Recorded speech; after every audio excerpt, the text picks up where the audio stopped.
Blog Talk Radio, the world's largest online radio network. Thank you for listening to this article from Casino Enterprise Management Magazine. This article is copyrighted and all rights are reserved. Duplication of this recording without the consent of Casino Enterprise Management is strictly prohibited.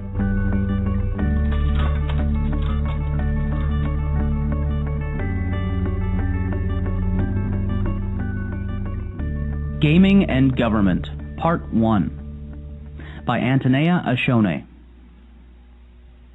November is possibly the most highly anticipated month of this year for most Americans, and those in the gaming industry are no exception.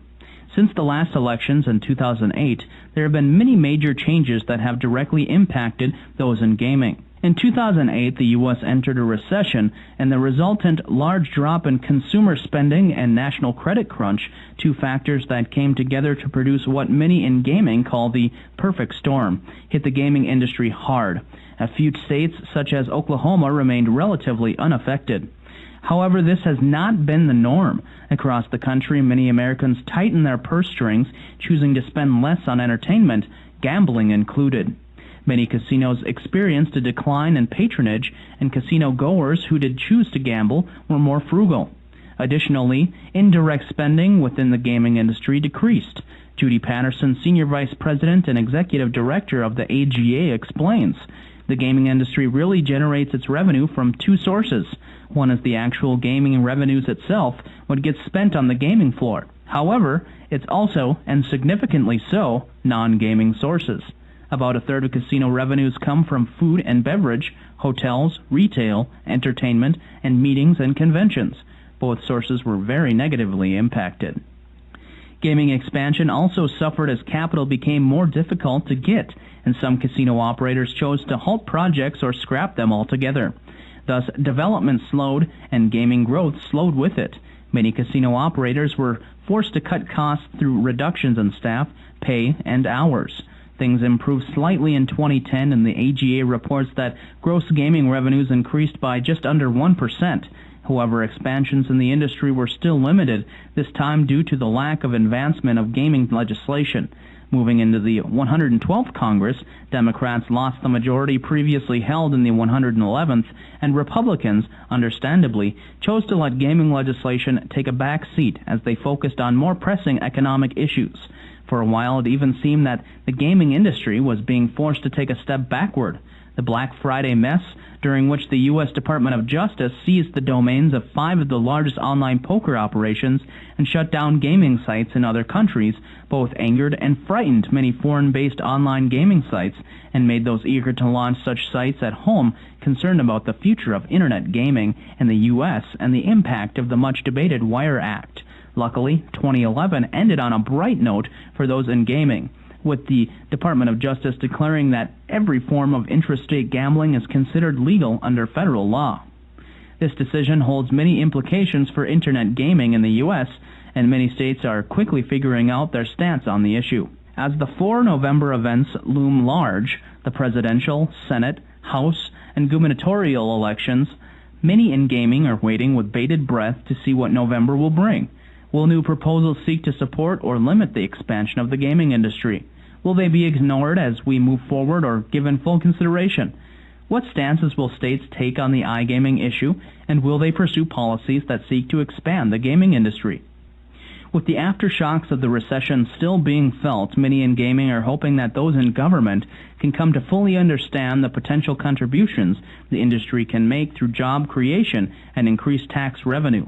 In this article, we'll explore what potentially game-changing legislation will be on the table as we enter the election period, their implications for the industry, and which politicians seem poised to support gaming. Looking at the race for presidency. While gaming is primarily a state issue, decisions made on the federal level can still influence aspects of the industry. A change in administration will undoubtedly have slight implications for gaming, especially for tribes. The majority of regulation associated with the tribal gaming comes from within the Department of the Interior.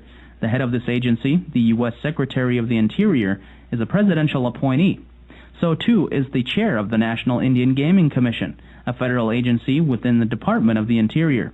Many of the agency executives for the Bureau of Indian Affairs, also under the Department of the Interior, are members of the President's cabinet. These people are expected to act in accordance with their administration's views. The President is also responsible for Supreme Court appointments. Supreme Court justices have life tenure, and thus it is uncommon that a new president will have to think about such appointments. In the case that he or she does, however, it would be best for those in tribal gaming that the nominated justice support their industry and rights. As W. Ron Allen, tribal chairman of the Jamestown S'Klallam tribe and member of the Washington Indian Gaming Association, explains, tribes are not faring well in current cases, and another conservative judge would continue to hurt our rights and jurisdiction in cases that reach the Supreme Court. When it comes to gaming-related issues in the Supreme Court, justices have mostly been dealing with the Indian gaming-related things. It is important to understand that a judge who opposes gaming would be unlikely to rule in favor of the industry should a broader issue come about. Previously, the Attorney General, another presidential appointee, was responsible for prosecuting those engaging in Internet gaming.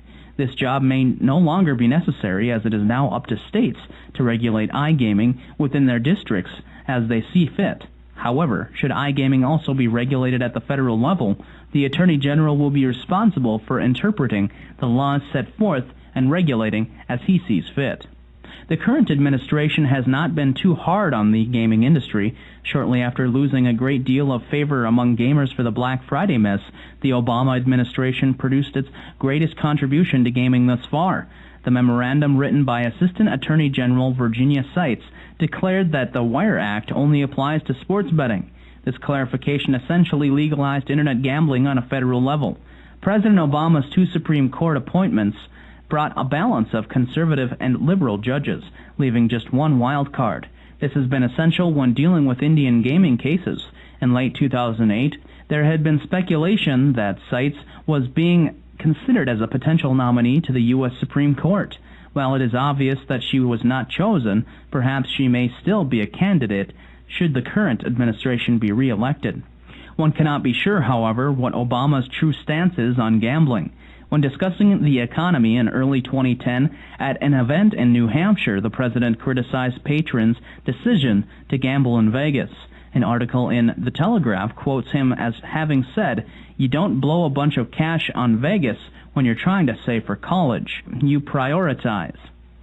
This was an unwelcome comment during tough economic time for those in gaming, especially in Las Vegas. Obama attempted to correct his blunder during a speech to the Las Vegas Chamber of Commerce a few weeks later. He stated he loved Vegas and always has.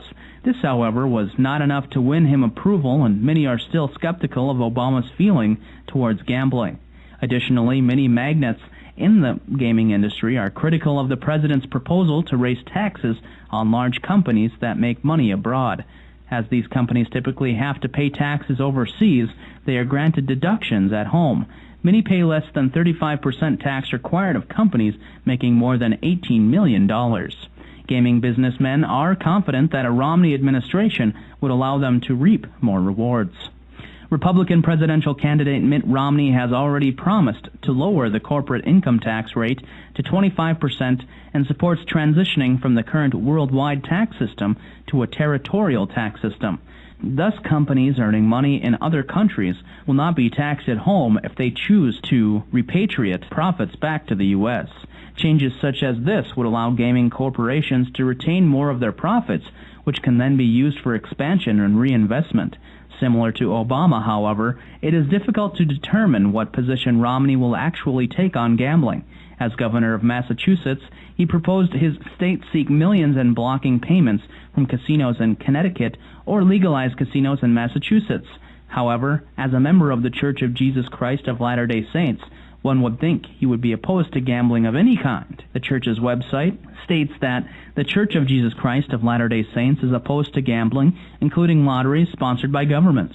Church leaders have encouraged church members to join with others in opposing the legalization and government sponsorship of any form of gambling.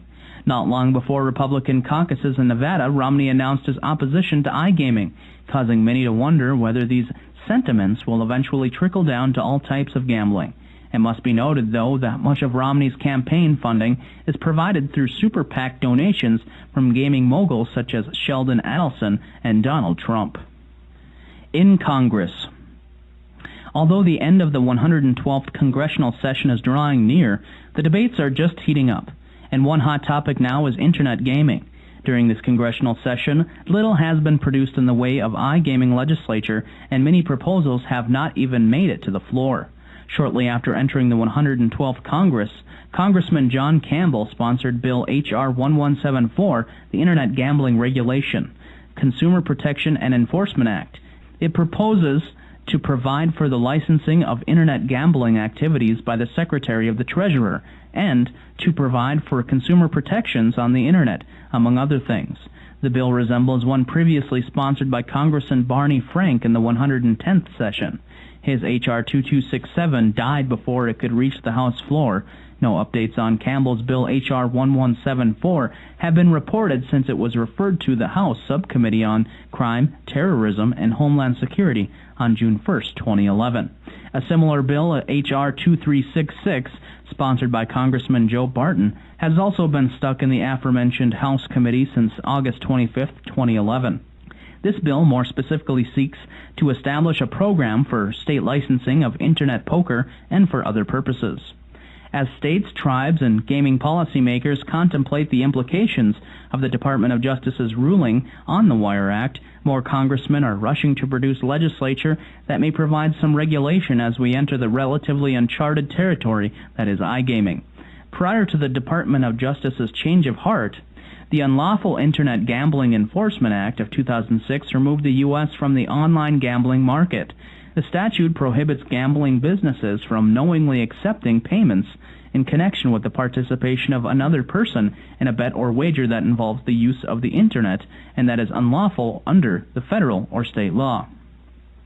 Thus, under UIGEA, financial transactions that assisted online gambling were considered illegal, and service providers that engaged in such activity would be held liable. This act, however, did not define what constituted illegal gambling, and the Federal Wire Act of 1961, produced before the Internet even came into existence, was often used to give credence to prosecutions made for violations of UIGEA rhetoric.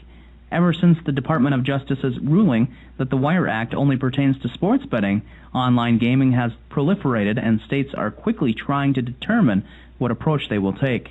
Some states, also attracted to the potential of increased revenue, stand poised to act, while a few others concerned with potential regulatory issues and societal impacts promise to ensure it remains illegal. Nevada and Delaware have already approved online gaming. The fear that states may each develop their own rules for online gaming and potentially hurt traditional brick-and-mortar casinos is encouraging congressmen to pay attention to upcoming iGaming legislature. This issue is of particular concern to tribes who fear that state advances in the iGaming arena may negatively impact their revenues. Chairman of the Senate Committee on Indian Affairs, Senator Daniel Akaka, has already unveiled a draft of his Tribal Online Gaming Act of 2012.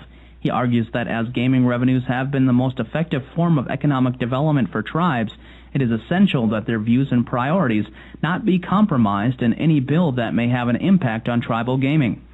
Currently, there are discussions of two bills that may be proposed before the 112th congressional session is over. Akaka has produced a draft of an online gaming bill that focuses on Indian country. He and others on his committee are wary of the potential bill that Senator Harry Reid and John Kyle, with the possible support from Democrat Senator Dean Heller, may produce. Similar to Barton's bill, the latter would focus on only legalizing online poker. It is improbable, however, that any iGaming bills will be dealt with in the remaining legislative days. Rather, they will likely be pushed back into the already full agenda of the post-election lame duck. This session is already jam-packed with big issues with rapidly approaching expiration deadlines, and iGaming bills may not be considered a priority. The best solution for those hoping to get their bill some attention would be to marry it to a piece of legislation that has to be dealt with. However, achieving this is proving difficult. If not dealt with in the lame duck session, these congressmen will have to start from scratch in the 113th Congress. That is, if they even choose to start again. With 33 senators and 435 House representatives up for re-election, it is impossible to tell whether the future congressional makeup will be supportive of iGaming bills or any gaming legislature. The gubernatorial elections. Governors Jack Markell, Jack Dalrymple, Gary Herbert, Peter Shumlin, Earl Ray Tomblin, and Jay Nixon are likely to hold on to their seats as incumbents typically do. In North Dakota, casinos are all tribal run, and the state seems set to keep it that way. Recently, Governor Jack Dalrymple supported the 3 affiliated tribes' decisions to offer riverboat gambling. This would be the first of its kind to open up in the state. In Utah, no type of gambling is allowed, and Governor Gary Herbert is making sure this does not change. Herbert recently signed anti-gambling legislation that would ensure iGaming is illegal in the state, even if Congress chooses to legalize it. Vermont currently only has charitable gaming and lotteries, and the state does not seem interested in expanding its gaming industry. For those in gaming in Delaware, it may be a very good idea to assist Governor Jack Markell in his new re-election efforts as he nears the end of his first 4-year term. In the past 4 years, Markell has allowed massive expansion of the commercial gaming industry, generating millions in taxes for the state. Recent data from the AGA shows that in 2011, Delaware saw $552.37 million in gross gaming revenue, with $230.16 million in tax revenue. Since Markell entered office, he has signed legislation that has legalized pro football betting, allowed table games in casinos, opened up sports betting, and instant lottery to non-casinos, and legalized internet gambling. Despite all this, Delaware still has saw a 3.3% decline in gaming revenue due to competition from neighboring Maryland and Pennsylvania. Delaware residents can be sure that if re-elected, Markell will not allow all his hard work to be for naught. Although many agree that Governor Jay Nixon's seat is safe, no one can be certain what will happen with gaming in Missouri. During his term, Nixon vetoed a bill that sought to expand bingo gambling in the state, and he worked to raise casino entrance fees. Although one can understand the reasoning behind this, the funds from the latter initiative are to help finance Missouri's veterans' homes.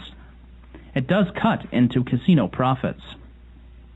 The state already claims a 21% tax on gross gaming revenue that goes toward education, public safety programs, and veterans programs, among other things. In Montana, New Hampshire, North Carolina, and Washington, the current governors are either retiring or term limited. They may not mean too much in Montana, another state that does not seem geared to expand its industry to include commercial gambling, or in North Carolina, a state that does not have commercial gaming.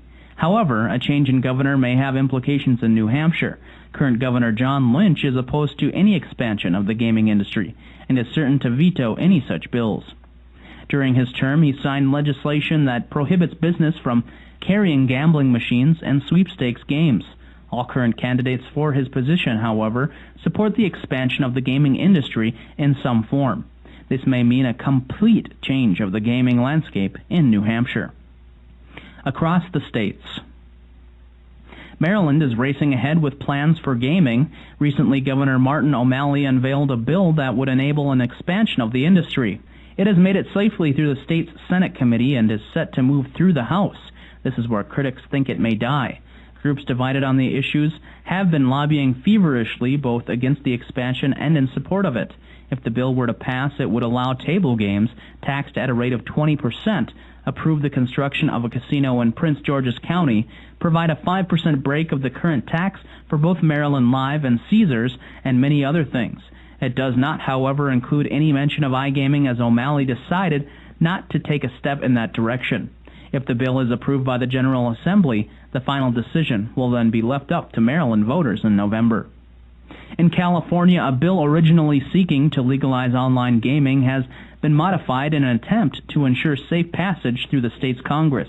Senate Bill 1463, sponsored by Senators Rod Wright and Darrell Steinberg, now focuses on the legalization of online only. The bill, however, faces opposition from both the California Online Poker Association and some tribes within the state. The California Online Poker Association does support legislature that would allow online poker, but is not pleased with the current bill. Tribes are divided on the issue. Gaming expansions continue in Massachusetts as Governor Devil Patrick recently signed a compact between the tribe and the state. allowing the tribe to open and operate a casino in Tauntaun. 9 months prior, on November 22, 2011, Devil also signed a bill that legalized the construction of an operation of casinos in the state. And so, as November draws nearer and we all get ready to head to the polls, please keep in mind the potential impact your vote can have on gaming legislation. A decision to not vote may decrease much-needed support. The gaming industry currently makes valuable contributions to the American economy and can continue to do so through continued gaming expansion. Patterson informs us that a recent AGA study using 2010 data shows if you take the direct, indirect, and induced impacts of the gaming industry, we actually support $125 billion in spending, nearly 820,000 jobs in the U.S. economy. This $125 billion is roughly equivalent to 1% of the U.S. GDP in 2010. So that clearly demonstrates the major impact that the commercial casino industry has on the U.S. economy. Who wouldn't want those figures to remain that high?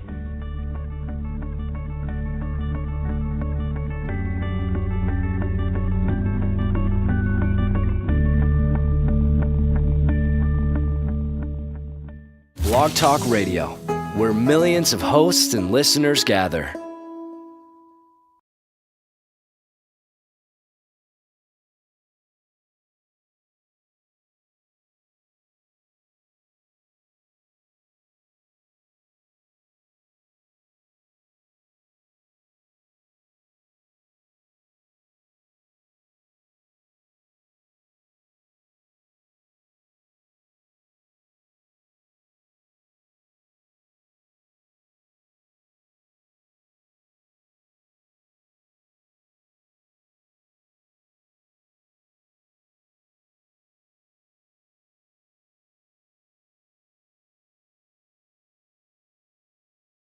Changes that have directly impacted those in gaming. In 2008, the U.S. entered a recession, and the resultant large drop in consumer spending and national credit crunch, two factors that came together to produce what many in gaming call the perfect storm, hit the gaming industry hard. A few states, such as Oklahoma, remained relatively unaffected. However, this has not been the norm. Across the country, many Americans tighten their purse strings, choosing to spend less on entertainment, gambling included. Many casinos experienced a decline in patronage, and casino goers who did choose to gamble were more frugal. Additionally, indirect spending within the gaming industry decreased. Judy Patterson, Senior Vice President and Executive Director of the AGA, explains. Blog Talk Radio, the world's largest online radio network. Thank you for listening to this article from Casino Enterprise Management Magazine. This article is copyrighted and all rights are reserved. Duplication of this recording without the consent of Casino Enterprise Management is strictly prohibited.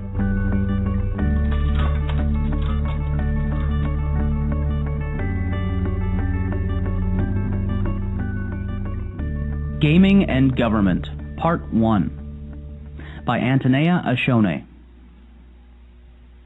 November is possibly the most highly anticipated month of this year for most Americans, and those in the gaming industry are no exception. Since the last elections in 2008, there have been many major revenues increased by just under 1%. However, expansions in the industry were still limited, this time due to the lack of advancement of gaming legislation.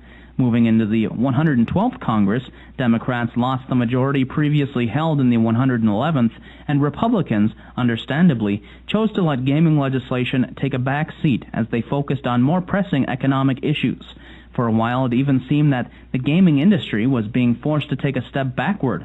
The Black Friday mess, during which the U.S. Department of Justice seized the domains of 5 of the largest online poker operations and shut down gaming sites in other countries, both angered and frightened many foreign-based online gaming sites and made those eager to launch such sites at home concerned about the future of Internet gaming in the U.S. and the impact of the much-debated Wire Act.